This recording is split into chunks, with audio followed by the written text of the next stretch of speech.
തൃശൂർ പൂരം നടത്തിപ്പിലെ പാളിച്ചയിൽ വിമർശനം നേരിട്ട city police commissioner Ankit അശോകിനെതിരെ നടപടി. അങ്കിത് അശോകിനെ സ്ഥാനത്ത് നിന്നും മാറ്റി, പുതിയ ചുമതല നൽകിയിട്ടില്ല.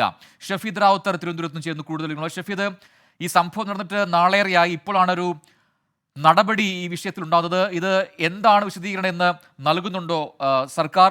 മറ്റെന്തൊക്കെയാണ് വിശദാംശങ്ങൾ? ഈ ലോക്സഭാ തെരഞ്ഞെടുപ്പിലെ തൃശൂരിലെ തിരിച്ചടി അടക്കമുള്ള കാര്യങ്ങൾക്ക് വഴിവെച്ചത് പൂരം ദിനത്തിലെ വിവാദമാണോ എന്നുള്ള കാര്യത്തിൽ ഇപ്പോഴും LDF-ൽ വലിയ തരത്തിൽ അഭിപ്രായ പ്രകടനങ്ങളുണ്ട്.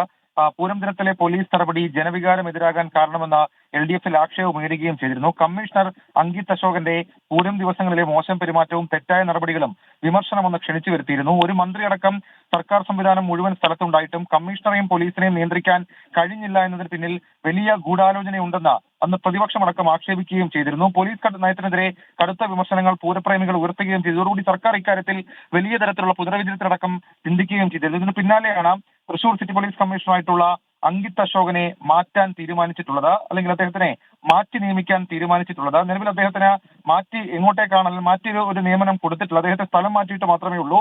അങ്കിത് അശോകന് പകരം സ്റ്റേറ്റ് സ്പെഷ്യൽ ബ്രാഞ്ചിൽ ടെക്നിക്കൽ ഇന്റലിജൻസിലുള്ള ഇളങ്കോ പുതിയ തൃശൂർ സിറ്റി പോലീസ് കമ്മീഷണറാകും. അങ്കിത് അശോകന് പകരം നിയമനം പ്രത്യേക ഉത്തരവായി നൽകും എന്നുള്ളതാണ് നിലവിൽ ഇപ്പോൾ പുറത്തിറക്കിയിരിക്കുന്ന ആഭ്യന്തര വകുപ്പ് പുറത്തിറക്കിയിരിക്കുന്ന ഉത്തരവിൽ പറഞ്ഞിട്ടുള്ളത്. ഏതായാലും ഒരു കാര്യം ഉറപ്പാണ്, തൃശൂർ പൂരം ദിവസങ്ങളിലെ പോലീസ് നടപടി, അതിലെ രോഷപ്രകടനം അടക്കമുള്ള കാര്യങ്ങൾ മുന്നണിക്കുള്ളിലടക്കം ഉയർന്നിരുന്നു. സ്വാഭാവികമായും ഇതായിരിക്കാം അങ്കിത് അശോകന്റെ സ്ഥലം മാറ്റത്തിന് കാരണം. ശരി, ഷഫീദ് റാവുത്തറാണ് വിവരങ്ങൾ നൽകിയത്.